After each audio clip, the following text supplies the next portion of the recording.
कौन से सब्जेक्ट में कौन सा चैप्टर पढ़ना है और उस चैप्टर के अंदर कौन कौन से टॉपिक पढ़ना है, कि परीक्षा का प्रारूप क्या रहता है, सर एग्जाम में कैसे कैसे सवाल पूछे जाते हैं। इसके बाद हम चर्चा करेंगे लैंग्वेज वाले पेपर पर भी। अलग अलग बहुत सारे जो बाजार होते हैं, पूर्ण प्रतियोगिता, एकाधिकार, एकाधिकारात्मक, अल्पाधिकार, ये सब सारा बाजार का अलग अलग प्रकार पढ़ेंगे। इन्हीं सब चैप्टर्स को अगर डिटेल खोला जाए तो ये सारे टॉपिक और भी निकल करके आएंगे जो मैं अभी आप दिखा रहा हूं।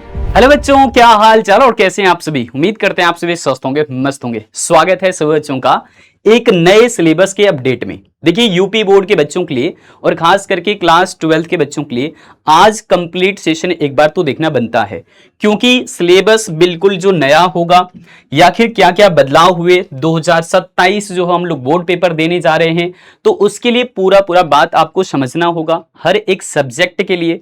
देखिए कॉमर्स के बच्चे ना भोला भाला बिल्कुल भी नहीं, दिमागी स्मार्ट होते हैं और इसीलिए पूरा प्लान एक बार देखते हैं, सिलेबस को समझते हैं।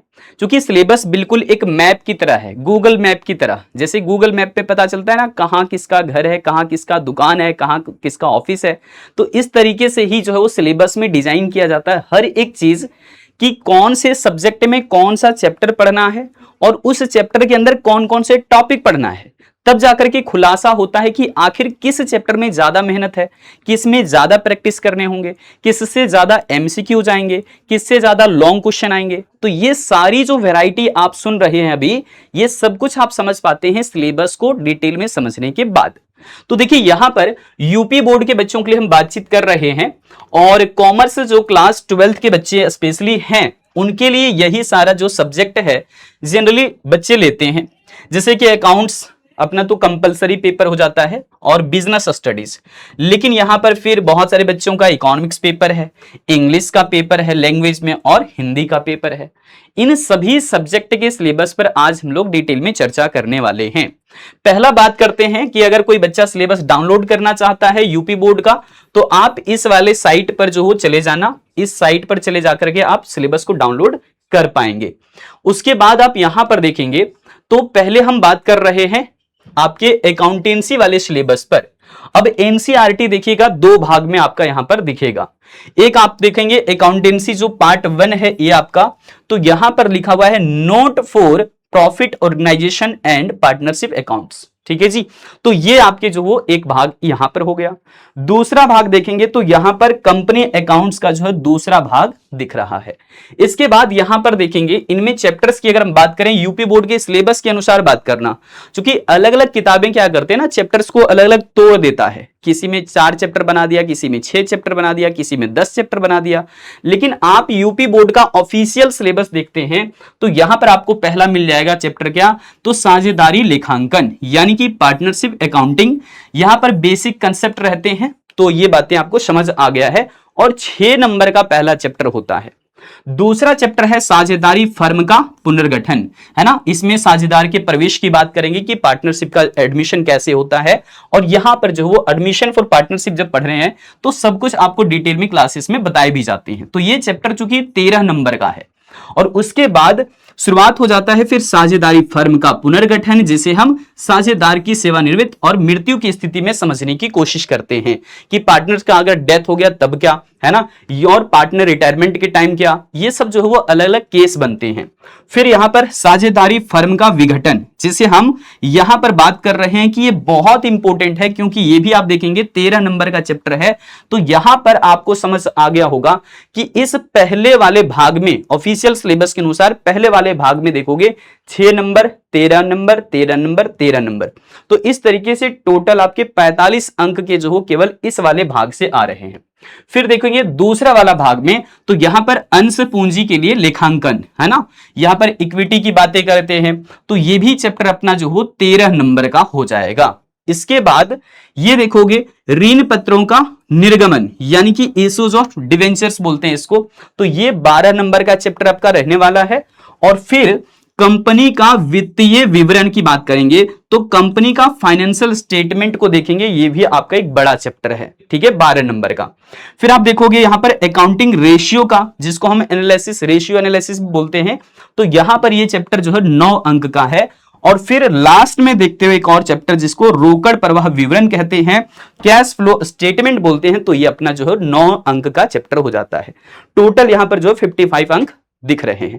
ये तो ऑफिशियल सिलेबस के अनुसार हम आपको दिखा रहे हैं, ठीक है जी। अब यहां पर जब सिलेबस में आपको सारी चीजें खोल करके और भी डिटेल में पढ़ाया जाएगा तो इस तरीके के सारे चैप्टर्स आपको नजर आएंगे। ये वही सारे चैप्टर्स को अलग अलग तरीके से रखा जाता है कई बार, ठीक है। तो अगर आप यहां पर 2 पार्ट शुरुआत में देखें, जिसको आपने ये पहला भाग देखा, फिर आपने ये दूसरा भाग देखा, इन्हीं सब चैप्टर्स को अगर डिटेल खोला जाए तो ये सारे टॉपिक और भी निकल करके आएंगे जो मैं अभी दिखा रहा हूं। आप इसको कैप्चर भी कर सकते हो, ठीक है। ये आप दूसरे भी कैप्चर कर लो, है ना। उन्हीं सारे चैप्टर से ये बनाया गया है अलग अलग करके। फिर यहां पर अब आते हैं बीएसटी पर। बिजनेस स्टडीज के अंदर में मेनली आपको ध्यान रखना है कि आप पूरी तरीके से फॉलो करेंगे एनसीईआरटी को, ठीक है जी। एनसीईआरटी को ही फॉलो करना। यहां पर ये पहला भाग है और पहले भाग का ही ये दूसरा जो दिख रहा है ना, ये दूसरा भाग नहीं है बल्कि ये भाग 1 ही है, लेकिन हिंदी मीडियम के बच्चों के लिए। कुछ बच्चे कह रहे थे सर हिंदी में भी रख देना ताकि मुझे कंफ्यूजन ना हो। तो हिंदी मीडियम के बच्चों के लिए ये किताब रहता है और इंग्लिश मीडियम के बच्चों के लिए ये किताब रहता है। दोनों तो एनसीईआरटी ही है। अब यहां पर वही भाग जो आप दूसरे पार्ट के नाम से जानते हैं, तो दूसरा भाग यहां पर आ गया व्यवसाय अध्ययन का, यानी कि बीएसटी भी आपके एनसीईआरटी 2 भाग में है, ठीक है। और उनके सिलेबस पर आते हैं जब ऑफिशियली हम यूपी बोर्ड के सिलेबस के अनुसार, तो पहले भाग में है प्रबंधन के सिद्धांत और कार्य, यानी कि principles and functions of management. और यहां पर जितने भी चैप्टर रखे गए हैं उसमें देखिएगा प्रबंधन इकाई, है ना, सॉरी प्रबंधन, यहां पर उसके प्रकृति देखने हैं, प्रबंधन के, है ना, प्रकृति की बात करिए, महत्व की बात करिए, तो ये सब आपको यहां पर देखने को मिलेगा, ठीक है। प्रबंध की प्रकृति यानी कि मैनेजमेंट के जो है नेचर और इसके इंपोर्टेंस पर बात किया जाएगा। और ये जो है वो आपका 5 अंक का चैप्टर है। उसके बाद हम बात करते हैं प्रबंधन के सिद्धांत, यानी कि प्रिंसिपल्स ऑफ मैनेजमेंट। मैनेजमेंट करने के कौन कौन से प्रिंसिपल्स हैं उसके बेसिस पर यहां पर सब कुछ आपको डिटेल करवाया जाता है। और ये 5 अंक का जो है चैप्टर बनता है। इसके बाद है व्यवसायिक पर्यावरण, यानी कि जो है बिजनेस इन्वायरमेंट की बात कर लो। नियोजन एक बहुत इंटरेस्टिंग चैप्टर है और ये आपका देखोगे 7 नंबर का चैप्टर है पूरा पूरा। इसके बाद हम देखते हैं ऑर्गेनाइजेशन, जिसे संगठन कहा जाता है। फिर है नियुक्तिकरण, डायरेक्शन, यानी कि यहां पर आप बोल दो डायरेक्टिंग भी बोल सकते हैं निर्देशन को। और उसके बाद नियंत्रण की बात करते हैं, कंट्रोलिंग की बातें करते हैं। तो ये रहे उनके मार्क्स वेटेज। अब यहां पर ये पूरा पूरा 50 अंक का है, पहले भाग से 50 अंक, ठीक है। दूसरे भाग में आते हैं तो यहां पर है व्यवसायिक जो है बात करते हैं, तो व्यवसाय और वित्त की बातें करेंगे, विपणन की बातें करेंगे, तो बिजनेस, फाइनेंस एंड मार्केटिंग की बात कर लो। ये पूरा पूरा चैप्टर्स यहां पर जो है 3 पार्ट में दिख रहा है, मतलब 3 चैप्टर्स दिख रहे हैं। एक तो व्यवसायिक वित्त यानी कि बिजनेस फाइनेंस, फिर जो हो यहां पर आ जाएगा दूसरा मार्केटिंग का जिसे विपणन कहते हैं, और उपभोक्ता संरक्षण यानी कि कंज्यूमर प्रोटेक्शन की बात कर लो। तो ये 3 चैप्टर्स जो है यहां पर टोटल देखोगे तो 12 number, 16 number, 2 number, sorry 12 number. तो यहां पर आपके टोटल जो 50 नंबर के टोटल हो जाते हैं। ये तो रहे बीएसटी के कंप्लीट बातें। अब तुम्हें देखना है क्या, अब हमें देखना होगा इकोनॉमिक्स का सिलेबस। और इकोनॉमिक्स भी क्लास 12th में 2 भाग में रहता है। खास करके यहां पर स्पेशली हम इकोनॉमिक्स के बच्चों के लिए बात कर रहे हैं, ठीक है। ध्यान देना बहुत इंपॉर्टेंट चीज है, क्योंकि कई बार आप लोगों के ऐसे सवाल मैंने देखे हैं। देखिए यहां पर जो स्टेट बोर्ड वाले बच्चे हैं, खास करके किन के लिए बात कर रहे हैं, स्टेट बोर्ड वाले बच्चों के लिए बात कर रहे हैं। चाहे तो आप स्पेशली यूपी बोर्ड की बात कर लो, क्योंकि हम यूपी बोर्ड में बात कर रहे हैं भी पूरा पूरा वीडियो में। तो यूपी बोर्ड के जो भी बच्चे हैं उनके लिए हम यहां पर शुरुआत में बात कर रहे हैं कि आप क्लास 12th में 2 भाग में पढ़ेंगे चीजें। पहला तो आपका जो माइक्रो इकोनॉमिक्स होगा और दूसरा जो हो मैक्रो इकोनॉमिक्स होता है, ठीक है। जैसे कि आपको पिक्चर में भी हम दिखा रहे हैं। एनसीईआरटी का पहला भाग क्या है, व्यष्टि अर्थशास्त्र एक परिचय, तो ये कंप्लीट आप पढ़ेंगे 12th में। और ये भी आपका 12th में ही है दूसरा भाग, समष्टि अर्थशास्त्र एक परिचय। लेकिन जो सीबीएसई बोर्ड वाले बच्चे होते हैं, जो सीबीएसई बोर्ड वाले बच्चे होते हैं, उनके लिए भी एक जरूरी अपडेट यहां पर जरूर सुन लीजिएगा, क्योंकि बहुत सारे बच्चे सीबीएसई बोर्ड वाले भी हमें देखते हैं। तो यहां पर सुन लीजिएगा मैं क्या कह रहा हूं कि सीबीएसई बोर्ड वाले बच्चे जो होते हैं वो क्लास 12th में पहला भाग पढ़ते हैं मैक्रो, ठीक है जी, और दूसरा भाग पढ़ते हैं इंडियन इकोनॉमिक डेवलपमेंट, ठीक है। इंडियन इकोनॉमिक डेवलपमेंट मतलब भारतीय आर्थिक विकास। ये जो पार्ट आप देख रहे हैं इंडियन इकोनॉमिक डेवलपमेंट, ये आपका आ जाता है 12th में ही, किसके, सीबीएसई बोर्ड वाले बच्चों का। और यही चीज जो यूपी बोर्ड के बच्चे हैं वो क्लास 11th में ही पढ़ लेते हैं स्टैटिस्टिक्स के साथ साथ, ठीक है। तो ये समझ आ गया होगा कि क्या डिफरेंस है। यानी कि एक पेपर जो मैक्रो इकोनॉमिक्स है वो क्लास 12th में यूपी बोर्ड वाले बच्चे भी पढ़ते हैं और क्लास 12th में सीबीएसई बोर्ड वाले बच्चे भी मैक्रो पढ़ते हैं 12th में, ठीक है। तो यहां पर ये बातें क्लियर हो चुकी होंगी। अब समझते हैं थोड़ा सा चैप्टर के बारे में। चैप्टर में क्या लिखा गया है, पहला इंट्रोडक्शन है जो कि 4 नंबर का चैप्टर है अपना, और इससे एक ऑब्जेक्टिव क्वेश्चन, और कई बार ऐसा देखा गया है कि 10 नंबर तक के भी सवाल आ जाते हैं। खैर ये अलग बात है, यहां पर ध्यान रखने हैं मार्क्स वेटेज इसके 4 हैं। उपभोक्ता व्यवहार एवं मांग यानी कि कंज्यूमर बिहेवियर एंड डिमांड, जिसमें आप मांग की लोच, मांग के नियम जैसे कंसेप्ट को समझते हैं, सीखते हैं। तो ये 18 अंक का चैप्टर हो जाता है। फिर जो है वो उत्पादनकर्ता का व्यवहार एवं आपूर्ति, मतलब प्रोड्यूसर्स बिहेवियर एंड सप्लाई, ये जो चैप्टर है ना बहुत बेहतरीन है, जिससे कि आप अपना बिजनेस ऑपरेट करने के लिए बहुत सारे टर्म सीखते हैं कि आखिर में राजस्व या फिर आगम किसे कहते हैं, प्रॉफिट कैसे कैलकुलेट होता है, ये फर्म संतुलन की स्थिति क्या है, ये सारी बातें यहीं पर आएगा। फिर ऐसे ही सप्लाई का कंसेप्ट, इलास्टिसिटी ऑफ सप्लाई जैसे कंसेप्ट भी यहीं पर आपको मिलते हैं। तो ये भी आपका 18 अंक का चैप्टर है। अलग अलग तरह की लागतों के बारे में भी आप यहीं से पढ़ते हैं, स्थिर लागत है ना, परिवर्तनशील लागत वगैरह। बाजार के प्रकार, ठीक है, अलग अलग बहुत सारे जो बाजार होते हैं, पूर्ण प्रतियोगिता, एकाधिकार, एकाधिकारात्मक, अल्पाधिकार, ये सब सारा बाजार का अलग अलग प्रकार पढ़ेंगे। तो बाजार के प्रकार एवं साधारण युक्तियों के साथ आदर्श प्रतिस्पर्धा की स्थिति में मूल्य निर्धारण, यानी कि प्राइस डिटर्मिनेशन को ही हम लोग सीखते हैं यहां पर, जो कि परफेक्ट कंपटीशन मार्केट का जरूर करना होता है, क्योंकि बार बार यहां से सवाल बनते ही हैं। सीबीएसई के जो बच्चे हैं स्पेशली हैं वो तो माइक्रो इकोनॉमिक्स में सारी चीजें पढ़ लेते हैं, लेकिन यूपी बोर्ड के बच्चों के स्पेशली जो यहां पर सिलेबस है माइक्रो इकोनॉमिक्स में, वो परफेक्ट कंपटीशन को जरूर से जरूर पढ़ते हैं, ठीक है। ये आपके सिलेबस का मेन क्वेश्चन बन जाता है। सो ये चैप्टर पूरा पूरा 10 अंक का है। मार्केट वाला चैप्टर कितने अंक का है, 10 अंक का है। और ये देखेंगे 50 नंबर टोटल हो गया माइक्रो इकोनॉमिक्स का, ठीक है। अब आते हैं दूसरे भाग पर।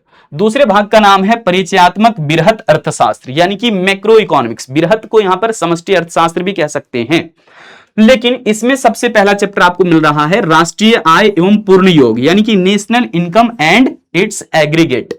अब ये पूरा चैप्टर जो वो जीडीपी, जीएनपी, एनडीपी, एनएनपी ये सब सिखाता है, और फिर से आप सीखते हैं आगे कि आखिर में देश की राष्ट्रीय आय कैसे कैलकुलेट की जाती है। तो ये सब पूरा पूरा इसी चैप्टर में आ जाएगा। 12 नंबर का पूरा पूरा चैप्टर है।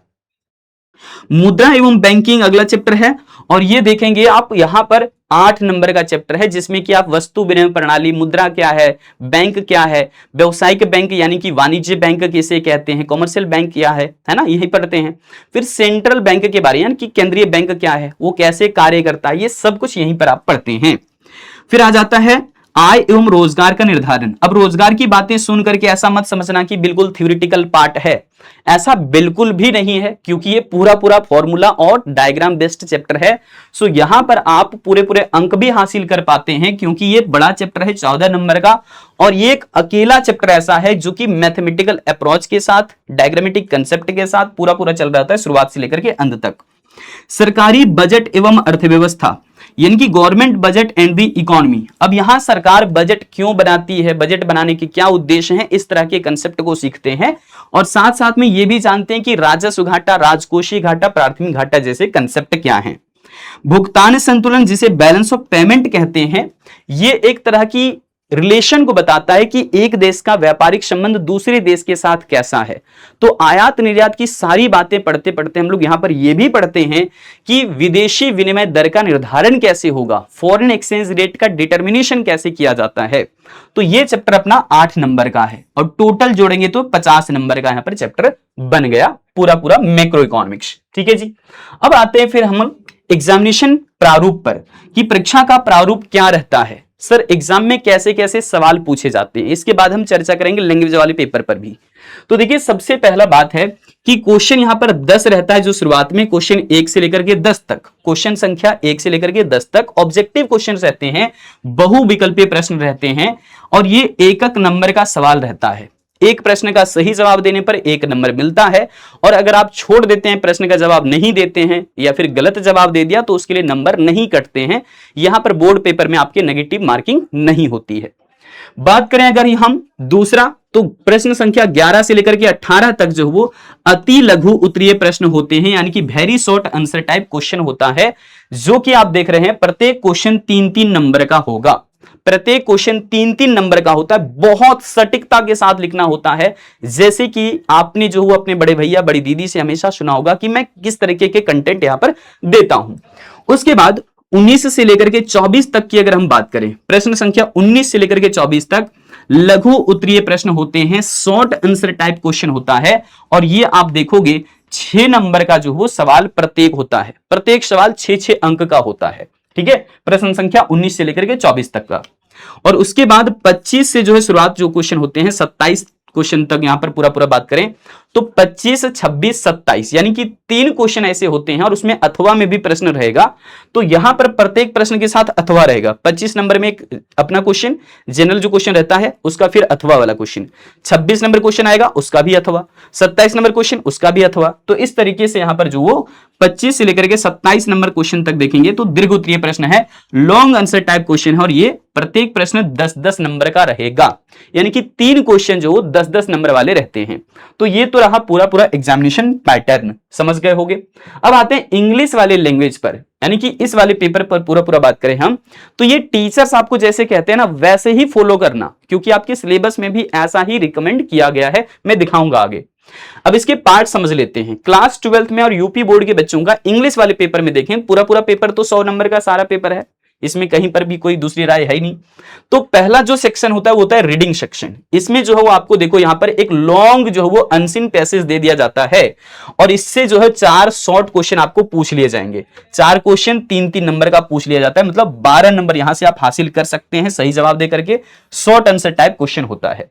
और उसके बाद यहां पर वोकैबुलरी से क्वेश्चन पूछे जाते हैं। वोकैबुलरी से क्वेश्चन जब पूछा जाएगा तो ये आपकी जो 3 नंबर का एक क्वेश्चन रहेगा और ये आप क्वेश्चन करते हैं। फिर देखिए सेक्शन बी की अगर बात करें तो राइटिंग वाला सेक्शन है ये अपना पूरा, जिसमें कि आपके आर्टिकल होते हैं। यहां पर हम डिस्क्रिप्टिव बात किया जा रहा है क्वेश्चन, तो ये सब जो है आपको जैसे पढ़ाया जाता है, चीजें सिखाई जाती है उसी अंदाज में लिखना, फॉर्मेटिंग समझना बहुत जरूरी होता है, खास करके राइटिंग वाले सेक्शन में।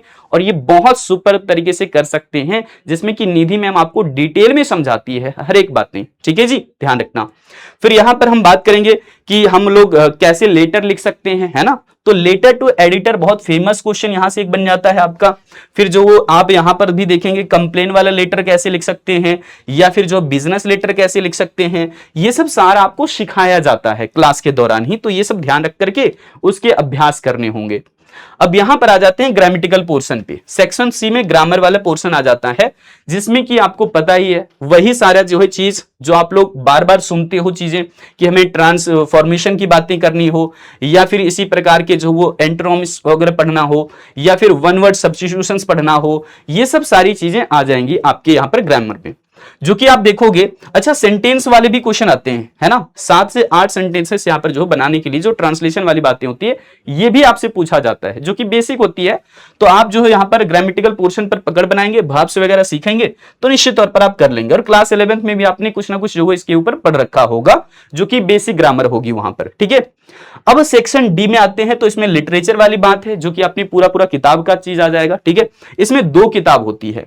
इसमें आपका जो है 2 किताब होता है, एक होता है फ्लेमिंगो। ठीक है, इसका आप जो है एनसीईआरटी बुक डाउनलोड करके देख सकते हैं।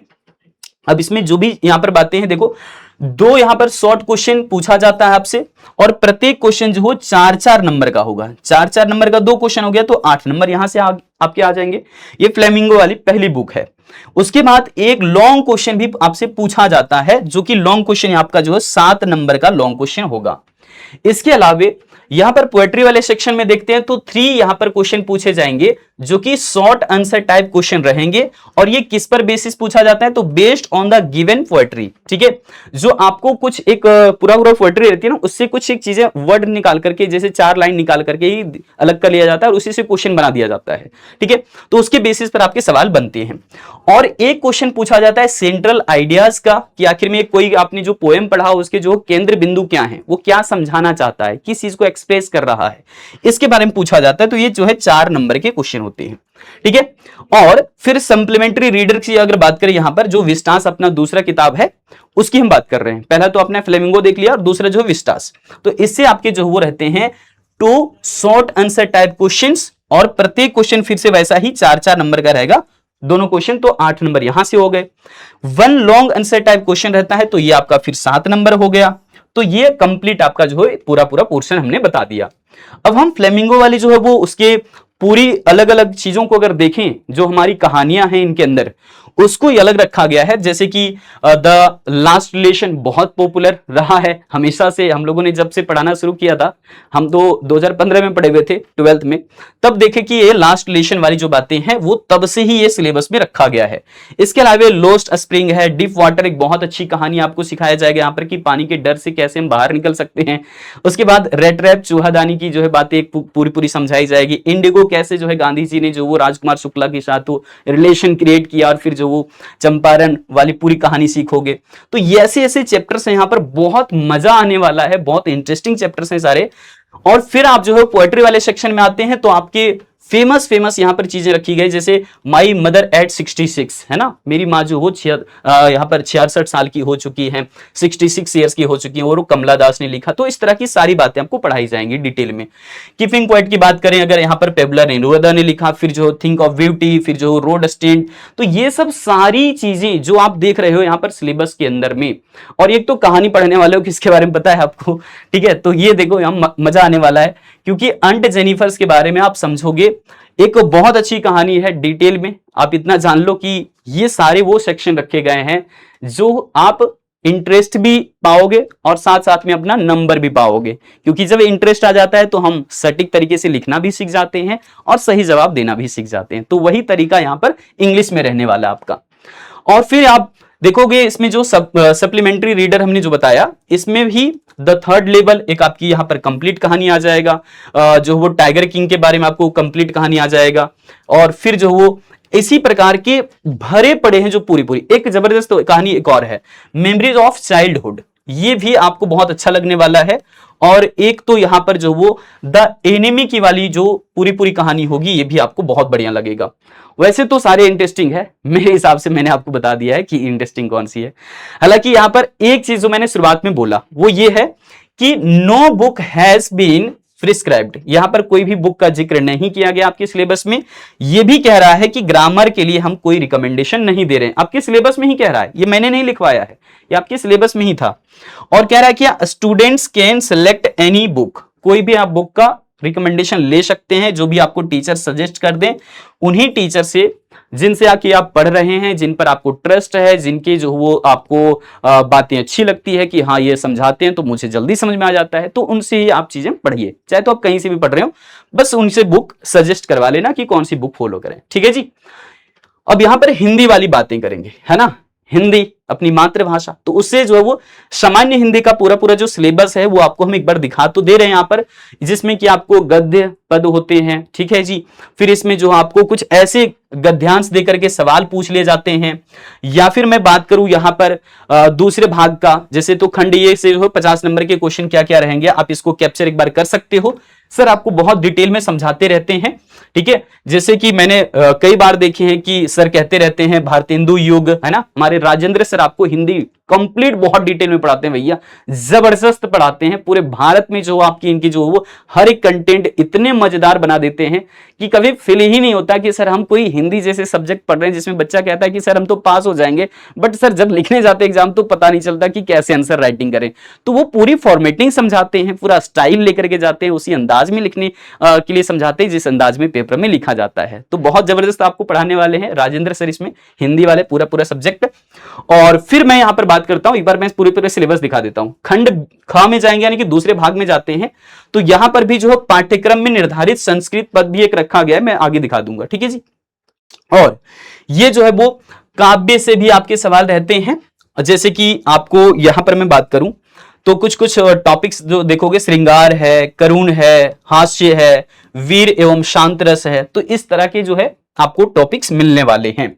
और एक जो मैंने कहा यहां पर पत्र लेखन वाली भी बातें आपको पढ़ना होगा, और ये भी बिल्कुल फॉर्मेट, जैसा कि मैंने इंग्लिश के लिए बोला था राइटिंग वाला सेक्शन, ये वापस से हिंदी में राइटिंग वाला ही सेक्शन है, जिसमें कि आप स्टाइल सीखोगे, किसको कैसे लिखा जाता है, किस फॉर्मेट में लिखा जाता है, जैसे नियुक्ति आवेदन पत्र कैसे लिखने हैं, बैंक से किसी व्यवसाय के लिए ऋण प्राप्त करने के लिए आवेदन पत्र कैसे लिखे जाते हैं, अपने नगर या फिर गांव की साफ सफाई हेतु जो वो आपको कोई किसी अधिकारी को पत्र लिखोगे तो वह कैसे लिखे जाते हैं, इसकी फॉर्मेटिंग क्या होती है, स्टाइल क्या होती है। और फिर निबंध वाली चीजें आप करोगे, निबंध किसी पर भी आ सकता है, वैसे तो ज्यादा पॉपुलर आजकल जो चल रहा है वो सर तो आपको बताएंगे ही, लेकिन स्वास्थ्य शिक्षा पर्यावरण से जुड़ी हुई बातें ज्यादातर मोस्टली पूछ ली जाती है, मुझे ऐसा लग रहा है, तो सर भी आपको वो सजेस्ट कर देंगे क्लास के दौरान ही चीजें, ठीक है। तो अच्छा, अब यहां पर बात कर ले अगर मैं कि सर आपने तो वो सारी चीजें बता दिया, बट आपने कहा अभी कि संस्कृत में कुछ कुछ चीजें नहीं आ जाएगी, तो उससे पहले मैं दिखा देता हूं कि हिंदी वाली किताब में खास करके कौन कौन सी आपको चीजें दिखने को मिलेगा। जैसे गद्य पद के लिए है ना, यहां पर कुछ आपको टॉपिक्स नजर आ रहे होंगे, तो ये सारा जो आपको टॉपिक्स हिंदी वाली किताब में मिलने वाला है, आप एनसीईआरटी भी जाकर के देख सकते हो अपना। और फिर जो वो खंड दूसरा देखेंगे जिसमें कि काव्य पूरा पूरा रहने वाला है, एक तरह का ये भी कॉम्प्लीमेंट्री वाला, जैसे इंग्लिश के लिए बात किया ना वैसे ही सहायक किताब है ये अपना, दूसरा है किताब। तो इसमें भी पुस्तक और कौन कौन से लेखक हैं, प्रकाशक है ना, और फिर यहां पर जो आपके जिले के नाम भी मेंशन कर दिया गया है कि ये कहां कहां के लिए ज्यादा सूटेबल हो जाता है। अब देखो यहां हमने जो वो सारी बात तो लगभग बता ही दिया है, पुस्तक, लेखक, प्रकाशक सब कुछ आ गया जी, ठीक है। अब एक चीज और लिखा गया आपके सिलेबस में, इसके अतिरिक्त अन्य जिलों जिनके नाम यहां पर मेंशन नहीं किए हुए हैं उनमें वही चीज चलता रहेगा खंड काव्य के लिए जो पहले की तरह निर्धारित किया गया था, मतलब कोई चेंजेस सिलेबस में नहीं है। तो सिलेबस में कोई भी बदलाव नहीं है, किसी भी सब्जेक्ट में बदलाव नहीं है। अगर कोई भी बदलाव आता है, कोई भी अपडेट आता है यूपी बोर्ड का ऐसा, तो हम खुद आपको अपडेट देने वाले हैं इसी चैनल के माध्यम से, ठीक है, और पूरी डिटेल में बताएंगे। और जो भी बच्चे हमारे जो वो इस हिंदी वाले सेक्शन को स्पेशली फोकस कर रहे हैं, उनके संस्कृत वाले भी कुछ पार्ट रहते हैं, तो आप इसको कैप्चर कर सकते हो। और मैं आपको यहां पर बता दूं कि अगर कोई बच्चा ऑफिशियल सिलेबस डाउनलोड करना चाहता है तो आप इस वाले जो साइट पर जाएंगे, आप गूगल पर ही लिख देना upmsp.edu.in और सिलेबस यहां पर स्लैश करके सिलेबस डाल देना, आपके जो वो सेक्शन खुल करके आ जाएंगे। आप क्लास 12th वाले सेक्शन पे जाना, यहां पर क्लिक करोगे तो आपके पास डाउनलोड के लिए ऑप्शन खुल जाएगा। डाउनलोड पर जैसे क्लिक करोगे आपके फोन या लैपटॉप में, मोबाइल में वो चीजें डाउनलोड हो जाएगी पीडीएफ फॉर्मेट में, ठीक है। तो सिलेबस का ये तरीका रहने वाला है। आप अगर एनसीईआरटी बुक को डाउनलोड करना चाहते हैं तो इसका भी एक तरीका है, एनसीईआरटी के ऑफिशियल साइट पर जाएंगे, जैसे कि ncrt.nic.in है, टेक्स्ट बुक ये होता है पूरा। तो यहां पर क्लास को सिलेक्ट कर लेना, यहां पर सब्जेक्ट को सिलेक्ट करना, और जैसे मैंने बोला कि व्यष्टि समष्टि 2 भाग में होता है, फिर ऐसे ही लेखा शास्त्र का 2 भाग में है, बीएसटी का 2 भाग में है, तो आप यहां से वो सजेस्ट कर दिया जाएगा, यहां से आप सेलेक्ट करोगे, इसके अनुसार गो पर क्लिक करोगे, डाउनलोड का ऑप्शन आ जाएगा, ठीक है जी। साइड में ओपन लिखेगा, ओपन पर क्लिक करोगे, डाउनलोड होता चला जाएगा पीडीएफ, ठीक है। तो ये तरीका रहने वाला है। अब आप लोग हमें बता देना कि और कौन सी ऐसी बात रह गई जो लगता है कि सर ये भी मुझे जानना है, ये भी हमें समझना है और हमें तैयारी सुचारू रूप से चलाना है। तो हम लोग तो वैसे क्लास 12th की ये जो सारी बातें जो मैंने अभी सिलेबस दिखाया है, ये हम लोग पढ़ाते हैं आपको, है ना, ये तो हम लोग आपको पढ़ाते ही रहते हैं। और कहां पर आपकी सारी चीजें होती है, कैसे आप तैयारी कर सकते हो, तो हम लोग क्लास 12th के लिए तो परिश्रम बैच आपको ना जो हो डिटेल में सब कुछ देते हैं। वहां पर आपको हर एक बातें, आपको कुछ सोचना समझना भी नहीं पड़ता है एक्स्ट्रा कि हमें और क्या चाहिए, है ना, आपको वो सब चीजें भी नहीं करना पड़ेगा, कोई फिक्र भी नहीं होती, डायरेक्टली हर एक बात आपको चीजें पढ़ाई जाती है जैसे कि आपके सिलेबस में सारी चीजें मेंशन है, ठीक है। तो ये रहा पूरी जानकारी सिलेबस के बारे में। और अगली बार हम जब मिलते हैं, अच्छा पैटर्न भी मैंने आपको डिस्कस कर दिया कि कैसे कैसे सवाल रहते हैं, लेकिन आपके मन में जो भी एक्स्ट्रा कुछ मन में लगता है कि सर ये भी हमें पूछ लेना चाहिए, तो आप सेक्शन में, चैट सेक्शन में, या फिर लिखते हैं चैट्स या फिर कमेंट जो भी आप बोलते हो, उसमें आप कमेंट करके बता देना कि और ऐसी कौन सी वीडियो अपडेट की आपको आवश्यकता है जिससे कि आप अपनी तैयारी को जबरदस्त आज से ही शुरुआत कर सकें। तो थैंक यू सो मच, मिलते हैं अगली वीडियो अपडेट में। बाय बाय, जय हिंद, जय कॉमर्स।